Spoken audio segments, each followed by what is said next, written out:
Ladies, let's talk about something no one wants to bring up, but almost every woman over 60 experiences at some point: bladder leaks. You know what I mean, right? That little leak when you laugh too hard or don't quite make it to the toilet in time. Embarrassing, yes, but guess what? It's more common than you think. And the worst part, some of the very habits we think are helping us might actually be making things worse. Doctors are warning senior women like you and me. These 8 daily habits could be sabotaging our bladder health, causing leaks, urgency, and even full accidents. Stick with me until the end, and I'll also share what finally worked for me after years of trial, error, and frustration. Number 1. Ignoring the urge. I used to think I was being strong by holding it in. I'd be in the middle of something important, and when I'd feel the need to go, I'd tell myself, just finish what I'm doing. You can hold it. It felt like I was in control, but the truth was, I was doing more harm than good. Doctors say that ignoring the urge to urinate can actually train your bladder to behave badly. Instead of emptying when it's supposed to, it becomes confused, overstretched, and sometimes stops sending clear signals altogether. Over time, that leads to more frequent leaks and even sudden accidents. And here's something I didn't know for years. When you hold in urine for too long, your bladder walls stretch out and the muscles weaken. That makes it harder to fully empty your bladder, meaning leftover urine stays behind, which increases the chance of infection. So now when I feel the urge, I respond immediately, not in a rush, not in panic, just with respect for what my body is trying to tell me. Number 2. Drinking less water to avoid leaks. Oh, I used to make this mistake every day. I thought, if I drink less water, I won't need to pee as often, and I'll avoid leaks. It made sense at the time, but guess what? It actually made things worse. When we don't drink enough water, our urine becomes darker and more acidic. That concentrated urine irritates the bladder lining, making it twitchy and unpredictable. Instead of fewer trips to the bathroom, I found myself running there more often, and with less warning. Doctors have told me that many older women are dehydrated without even realizing it. We avoid water to prevent leaks, but it backfires. What we really need is steady hydration, sipping small amounts throughout the day to keep our bladder calm and balanced. It's also important to time it right. I've learned to drink regularly in the morning and afternoon, then ease off in the evening so that I'm not running to the bathroom 5 times a night. Number 3. Overdoing the caffeine. Now this one hit home, because, let's be honest, I love my morning coffee. Always have. It's warm, comforting, and frankly, part of my routine. But what I didn't realize is that too much caffeine could stir up bladder trouble. Caffeine acts like a double whammy. First, it stimulates the bladder muscle itself, making it more sensitive and likely to contract suddenly. Second, it's a diuretic, meaning it increases the amount of urine your kidneys produce. More urine, plus a jittery bladder, equals more urgency and more leaks. I'm not saying you need to give up coffee completely. I didn't, but I cut back to 1 small cup in the morning, and switched to herbal tea or decaf later in the day. That small change made a huge difference in how often I was running to the bathroom. It's not about giving things up.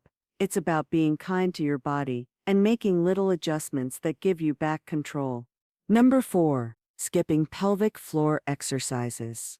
For years, I thought Kegels were something young women did after having babies, not something for a woman in her 70s. But I was dead wrong. Our pelvic floor muscles support the entire bottom half of our body, including the bladder, uterus, and bowels. As we age, especially after menopause, those muscles weaken, and that's why we leak when we laugh, sneeze, or even stand up too fast. If we're not actively strengthening those muscles, gravity wins. The good news? Just like any other muscle, the pelvic floor can be trained, no matter how old you are. I started doing pelvic floor exercises, also called Kegels, a couple of times a day. Nothing dramatic, just gentle, consistent tightening and releasing. I do them while brushing my teeth or watching the news. Within weeks, I noticed a difference: less urgency, fewer surprises, more confidence. It's such a simple thing, but so easy to overlook. I wish someone had told me sooner. The bathroom isn't the only place to fight leaks. Sometimes the real work happens in quiet moments, one muscle squeeze at a time. Number 5. Relying on pads instead of addressing the problem.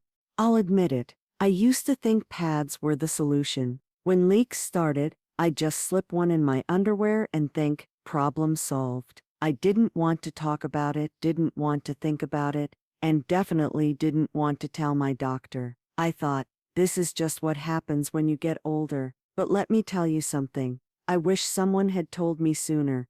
Pads are a backup, not a solution. Using pads without addressing the root cause is like putting a bucket under a leaking roof and never fixing the roof. Sure, it catches the water, but the damage keeps going. Over time, relying on pads may cause you to ignore warning signs that your bladder is weakening, or that something deeper is going on, like nerve damage, hormonal changes, or even a bladder infection. If you don't act early, the problem becomes harder to manage. There's no shame in using pads. I still carry a few in my purse just in case, but now I focus on prevention. I stay hydrated, do my pelvic exercises, and talk to my doctor. That's the real solution, managing the issue, not just masking it. Number 6. Smoking.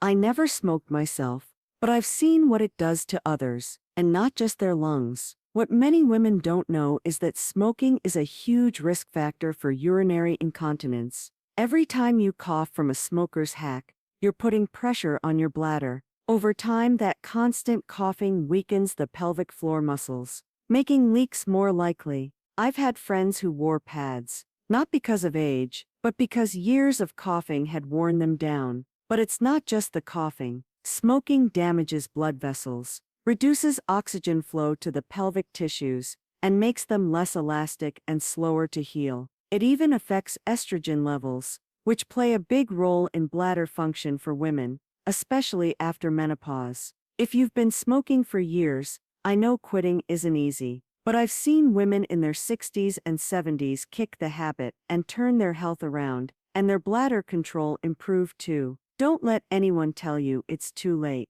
Every positive change, no matter when it happens, makes a difference.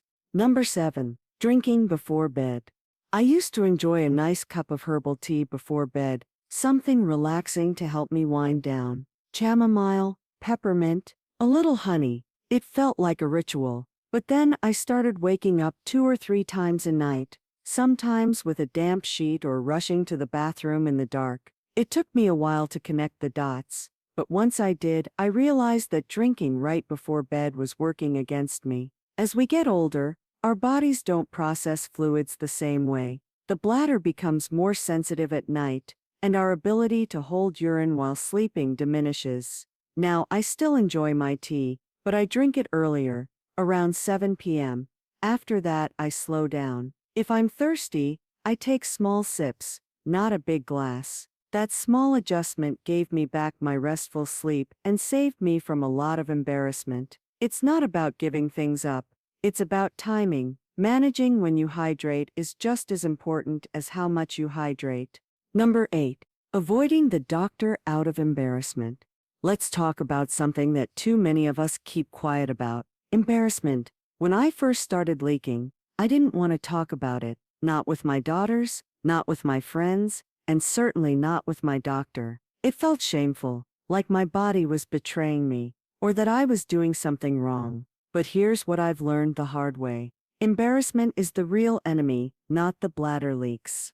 When we avoid bringing it up, we miss out on real solutions. Doctors today are better trained than ever to help older women with these issues. They understand it's not just about holding it, it's about hormones, nerve function, medications, hydration, muscle tone, and more. In many cases, they can pinpoint the problem and help you improve, or even reverse it. One of my friends finally spoke to her doctor, after years of suffering in silence. Turns out, her leaks were a side effect of her blood pressure medication. They adjusted the dose, and just like that, her nightly bathroom trips were halved. Another friend found out she had a mild prolapse, something she would never have discovered if she hadn't spoken up. There are pelvic floor therapists, dietary suggestions, bladder retraining methods, and yes, even medications that can help, but you'll never know what's available if you let embarrassment keep you quiet. Ladies, we've lived long enough to know that suffering in silence doesn't make us strong, it just makes us exhausted. So please speak up. Your body deserves that care. Avoid holding it in, don't cut back on water, watch your caffeine intake, do your Kegels, don't rush, handle constipation, stay active, and most of all, don't suffer in silence. If you found this video helpful, please give it a like, subscribe to the Savvy Senior channel, and be sure to sign up for our free Savvy Senior newsletter, where I share practical tips for living strong, independent, and happy in your golden years. Links down below. I'd love to see your name pop up.